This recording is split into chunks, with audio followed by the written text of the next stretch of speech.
There's always a point in the workout where, maybe I've got six of them that I'm doing, and I feel pretty good for the first 2 or 3, and 4 or 5, it's like, oh man, this is terrible. And then, you got another one yet to do. I think there's a lot there's a lot of workouts, not just in running, but in other sports too, where you get the point where you go, "Was this a good idea? Yeah. Oh yeah. Do I really want to be here?" You have that questioning, and that's normal because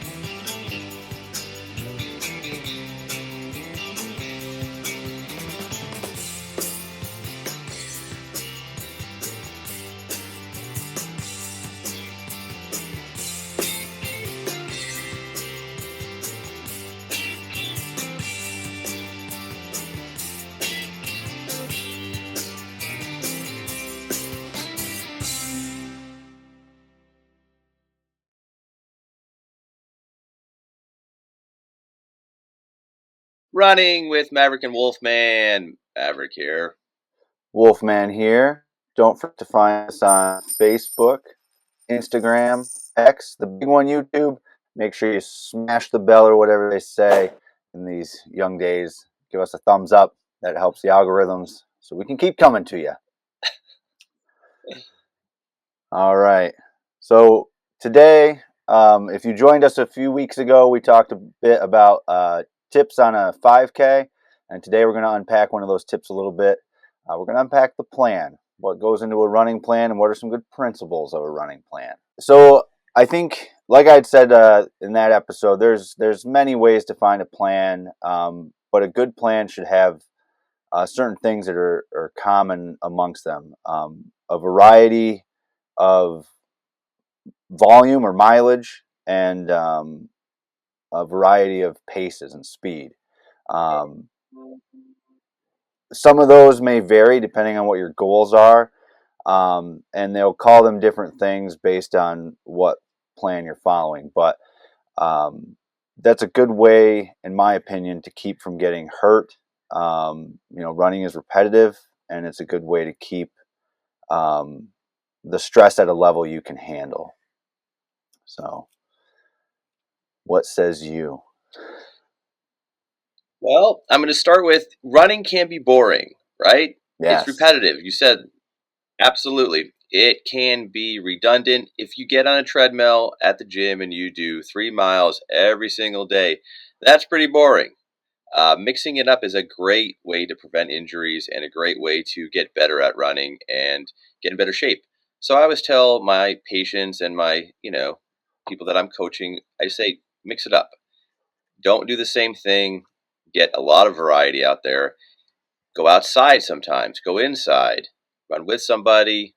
Run by yourself. Run on a track. Try it all. See what you like, and then gravitate towards those things. But you still have to vary it all the time. Yes. Yes. Now, you can have your core. You can have your core, which is 3 miles a day, 3 days a week, or 4 days a week on a treadmill in a gym. That's fine. That could be your base that you do on a regular. But you need to have that variety. Absolutely. And I'm going to touch on 2 points that you said. I like the variety of mixing it up, getting outside, getting on the treadmill, the track. A variety of surfaces is good.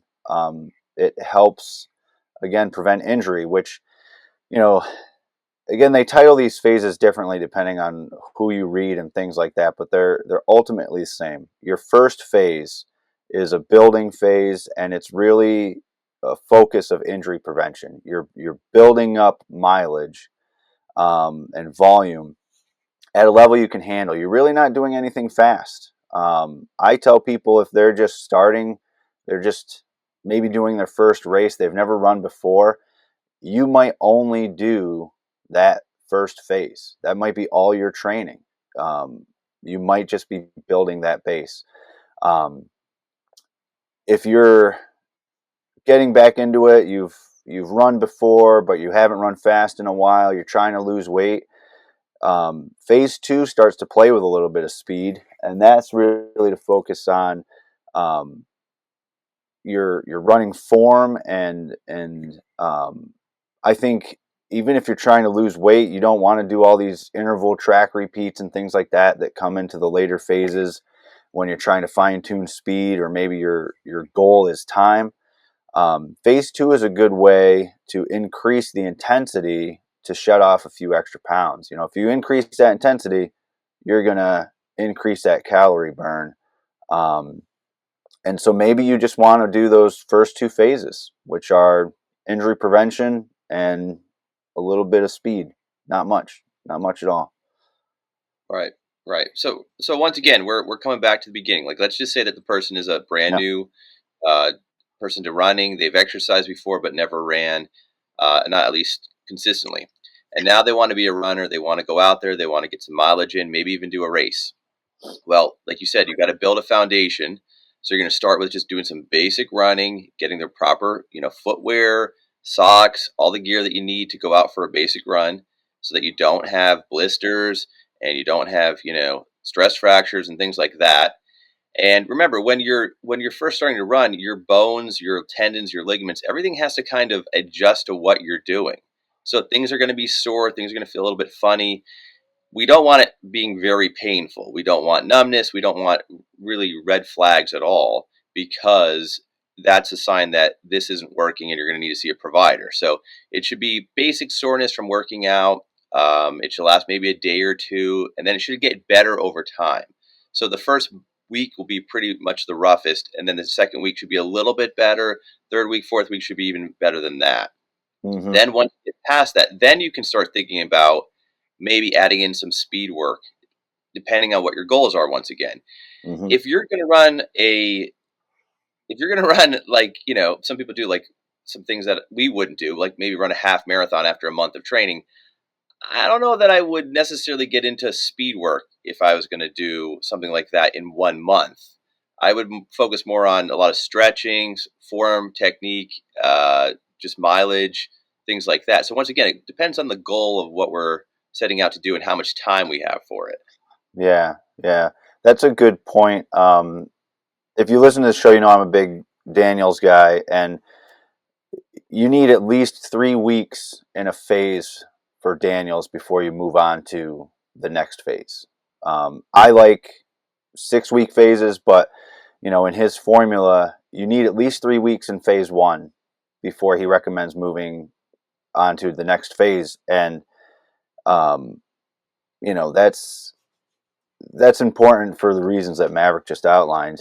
Um, and then if you are one of those people looking for speed, I think more time is better. I think the more time you can get, the better, because you can get more of these phases in. Um, your third and fourth phase, they're the ones where you start to bring in threshold training and faster intervals. You're still working on form, um, you know, so we'll come back to form a little bit later. But that's where you want to build in that speed. You've got your third phase where you're really focusing on threshold training, some interval training, and your form. And then you got your fourth phase, which is what they call the taper phase, which that's the phase that you're gearing up to your race or your event or whatever it might be. You're really fine tuning things. You've got shorter, faster intervals usually, maybe still some threshold things, um, but you're really just polishing up. And I see that some plans have a recovery phase. Now, I personally never do a recovery phase. I often just build it into my next base phase. Um, so mine's not very structured, but you could certainly structure it if you want. And that's really, again, focusing on the recovery from your previous race. So, Right, right, and remember, there's a couple of things that I've noticed over the years is that a lot of novice runners will either not do the speed work and then not benefit because they aren't doing it. And then there's people that do too much of it and they have no rest time. They have too many miles, and then they're not benefiting because they're overworking themselves. Yes. So you need to get out of those two areas. And if you're an elite runner, you already know this. But if you're not an elite runner, these are the problems that ensue. You need to have adequate time, like Wolfman said, to work up to wherever you're going to be. If you don't have time for it, just make do with what you have. So if you've not prepared with a lot of speed work, and when we say speed work, it's kind of a loose term. Um, Yeah. for those Yeah. that don't know what that is, it's basically just a junk term to say that you're running faster than you would run in a training uh, workout, just to increase your speed and your ability to run faster. Right. Uh, that's what we mean by speed workout. Now, Wolfman mentioned a lot of other things, threshold, interval. There's a lot of other things that we're going to get into too, but these are terms to kind of look up and just familiarize yourself with, so you understand what runners are talking about when they're giving you advice on these kind of Yeah. things. But basically, Those are types of speed work. So, like Maverick said, speed work is kind of the general term, and then things like fartleks, threshold runs, and interval training. Those are tempos. types of speed work. Tempo runs. Yeah. Sorry to cut you off there, Maverick. That's okay.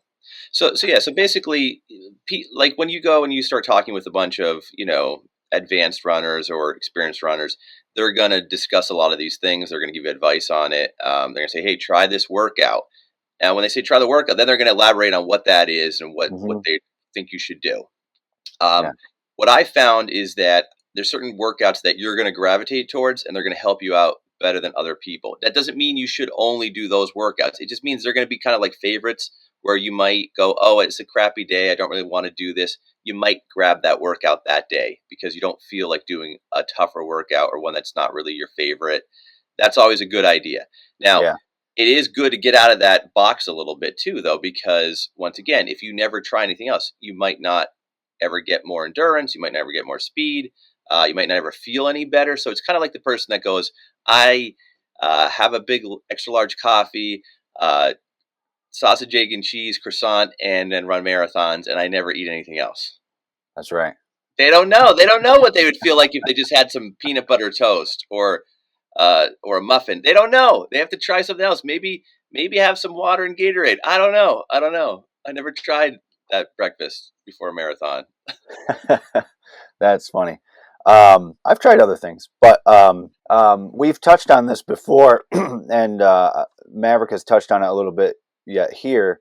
The bulk of your mileage, the bulk of the volume that you're going to do is easy mileage. And I think people, they start getting on that track and they just start hammering maybe mile repeats or 400s or 800s or something like that, and they overtrain and they get hurt and they're going too fast. The bulk of your mileage is easy mileage, right? There's phases in my marathon training where I've got 7 days I'm running. 6 of them are easy miles, and one of them is a speed session.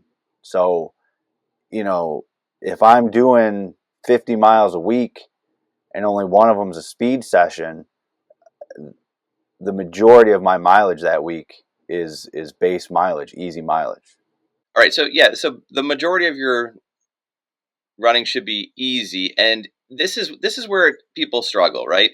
It feels great to run fast. It feels awesome to lift heavy, to go full throttle. That's what you want to do. You can't do that for that long. You can only do that for No. like a very brief period of time, and then you're tired. So it's not going to work out. This is not that. This is a lot of patience.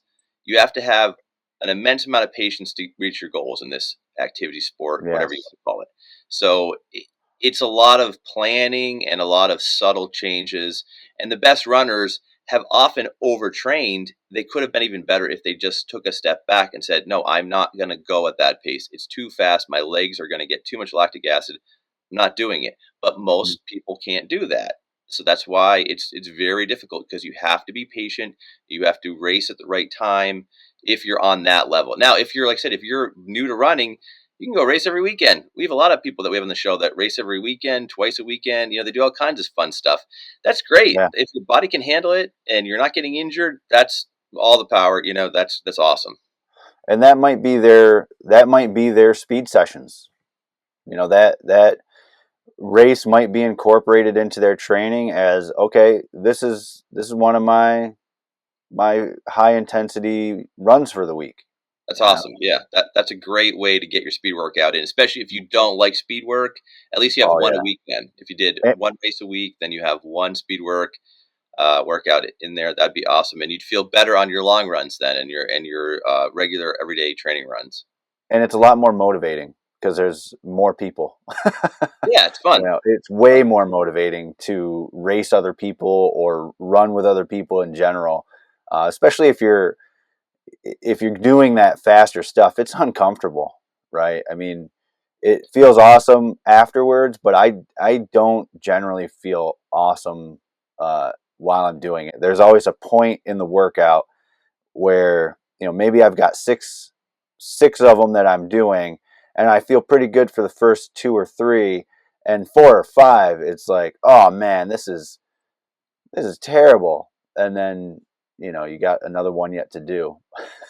I think there's a lot there's a lot of workouts, not just in running, but in other sports too, where you get the point where you go, "Was this a good idea?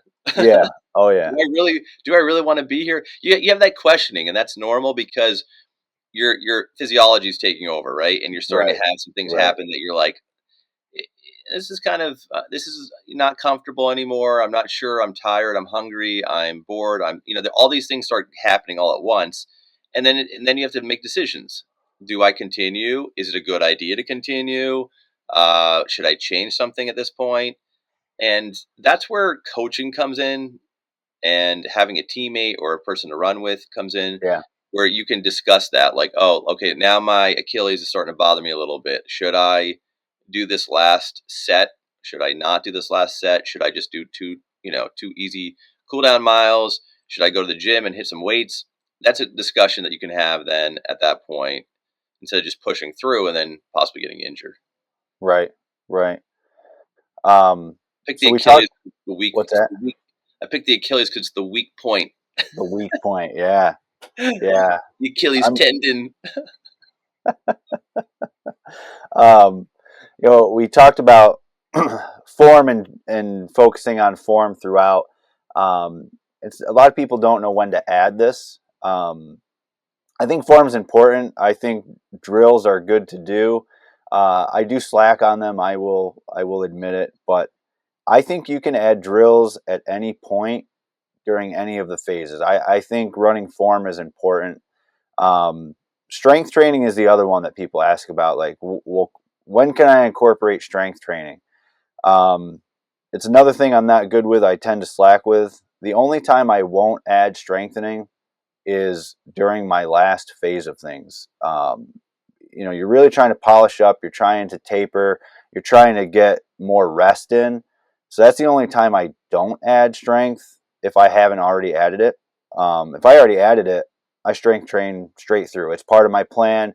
I taper the strengthening as well. But if I haven't added it by that fourth phase, I just wait till the next training cycle and I tell myself, you probably would have done better if you added that a lot earlier, and it will help injury prevention, which is a good thing, but I slack at it. So yeah, the strength training is important to get worked in there, even if you're just trying to get in shape or lose weight. I mean, it's always important to kind of work that in there. And if you're not familiar with it, once again, just getting a Yeah. good person to work with for a few sessions even can make all the difference. Um, Basic stuff though, like it's really not, it's not rocket science to figure this out. Like, you're Hmm. doing basic core work. That's going to be important. It's always important for core, no matter what you're doing. Basic, leg and arm strengthening stuff. You can get as complicated and intricate as you want. Like, I see some very advanced stuff out there, some involved stuff out there, and I see some. I also see some people who are more hypertrophied than I would you know, recommend, we'll say, Yeah. like, where they're very built up and they're still running these long distances. Like, that's their priority. And I wouldn't recommend that because it's hard on the joints, to carry that much weight. But some people Yeah. want to do that. They want to be very bulky and then also be able to run far and fast. These are all whatever your goals are and whatever you want to Right. Right. towards. Once again, you said about weight loss. If your whole goal is about weight loss, then you're going to probably want to work a dietitian into this whole mix. Yeah. Yeah.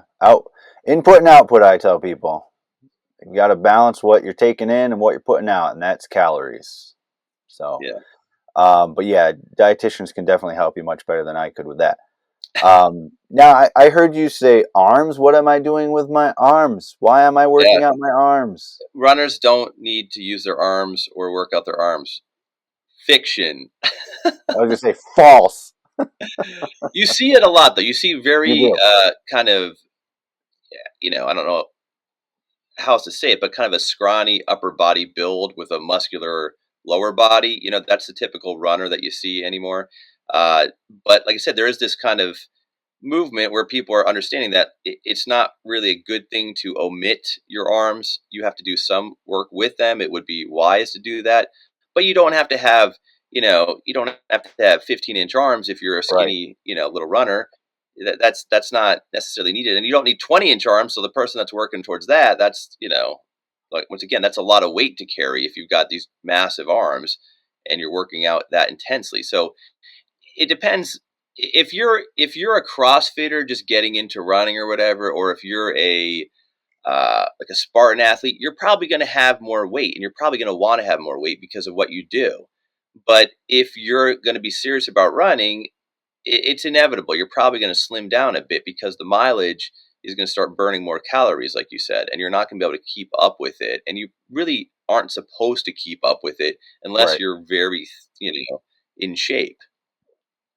Right. But even that's hard. Like, you see these elite runners, they're always very, very slim, and you're like, Mhm. sometimes I don't know how they even do it. I'm like, I'm not sure how they're down to that weight. Like, I couldn't ever get down to some of the weights that some of these elites are Right. at. It Well, I just know. it doesn't work for my body. So I would imagine it's similar maybe across the board, but maybe not. But Meb in his book he talks about it, and he would always, if he was training for a race, there would be a point in that training that he was trying to get to like a fighting weight, his competition weight, yeah, and but there, you have to be it was healthy. all calculated and figured out that Right, this is where he could get and how he could get there safely, safely. without hurting himself, without becoming malnourished Right, or whatever. And then he would gain after that. Not like tons, but he says like, once you get to that competition, you don't focus on that as much. And then when you get back into competition, you start, like everything, you start fine tuning that more. So, right. um, It's it's important to calculated. It's important to, yeah, to look at it and know what you need and be healthy, because it's not worth the sacrifice if you're unhealthy. None of it is. Right. Right. It's just not. And we've had people that we've, competed with and against that are unhealthy and have done some things they shouldn't be doing. And it's just not worth it. There's nothing that I would ever tell an athlete to go and do anything that's unsafe to better their results. It's just not going to work out, and it's just not a good decision. So I always advise people, I said, be healthy, do the best you can. If you want to cut something out, cut out one of your bad habits, like, your Yeah. junk food, alcohol, cigarettes, if you're a smoker, cut that stuff out. Don't cut out, good, healthy Right. calories and Right. practices. I've, I don't, I myself don't buy into this part, but I've heard this before, and I think it's a valuable key if it's something that you need. If you put sugar in your coffee every day, right? You'll read things that say, "Oh, 1 day a week is okay to put sugar in your coffee." Well, This is I, my day. I well, I've read. You know what? How about no? Don't put any sugar in your coffee at all until you develop the discipline through your workouts and your dietary habits that you can have sugar 1 day a week. Some people, you tell them sugar 1 day a week, it's not going to work. They're just going to sugar, sugar, sugar, sugar, sugar. Um, I, I I, myself, I think it's okay to have, okay, I'm not a big fan of cutting things out entirely. Um, I like moderation, again, input and output. yeah, But some people can't do that. They It has to be all or none. And if you're one of those people, cut it out entirely. Go through a training cycle, get the discipline down that you can reincorporate it in moderation. Because if you can do that, you've already shown that you have the discipline to do it. Yeah, I mean, I think you're getting into That was a ramble. a debatable topic right there. So, like, I've heard a lot of times over the years from patients about discipline. I don't have the discipline. I don't have the ability to do that.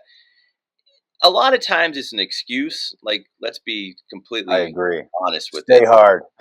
It if you're saying like you have no self control over eating pie, for example, let's just say pie because your mom has made I pie like for you, pie. okay? Um, and you can't walk by a pie without eating it.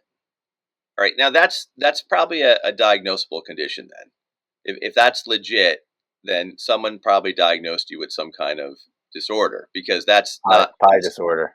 that's 3 that's point, highly unusual if you couldn't walk by a 3.14 pie people without have it. eating it, right? Because we would never be able to bring you around any pie, otherwise you have to eat. Like that doesn't make any sense, right?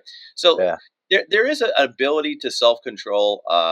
There is tricks to work on this. There is people to talk to get help with these kind of things. So I don't. I try not to be judgmental when someone says that, but at the same time, my first thought is, well, what are you working on to find self control? Right? Right. So, what is the step that you're taking to develop that skill? Okay, so if you look at it as a skill and not a diagnosis, all of a sudden it becomes manageable and something you can work on. So, if I have to eat every pie I walk by, well, I'm going to go see somebody about that and discuss that and see what they give me advice on. What are alternatives? Okay, like maybe chicken pot pie is better than apple pie. It's still a pie. Uh, the compulsion to eat pie is a serious thing. It affects 3.14% of the population. I don't know if that's true. I'm going to have to doubt you on that. That's a math joke. That's a math joke for my brother-in-law, so you better be listening to this episode. Yeah. And if it's new math that you're doing with your students, then it's 3.4. Make it into a 10. Divide by 2. Circle a couple things. Tape diagram, and then it's still the same answer. Get out there and work on it. Yeah. So basically, if you take what we said today, try to work on these things. If you have any questions, send us some questions. We'll be happy to try to get to them and answer them like we have in Yeah. previous episodes. And remember, it's all about having fun. Like if you make your exercise a fun thing, you're going to do it more likely. It's going to be more enjoyable. You're going to be more likely to help others out, and then find camaraderie in that sense. So yeah, just have fun with it, enjoy it. Try not to be as serious about it, and yeah, enjoy the run. Yeah. And that email is runningwithMaverickandWolfman at yahoo.com. It's a big one. All right, guys, thanks for listening. Maverick and Wolfman running out.